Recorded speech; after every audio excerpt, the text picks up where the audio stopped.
over here.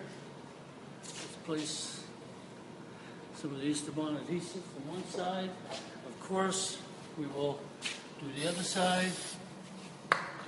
And right there, hold it for a moment. And apply some on top. And here we go. Now there you go. Instantly. Try that with something else.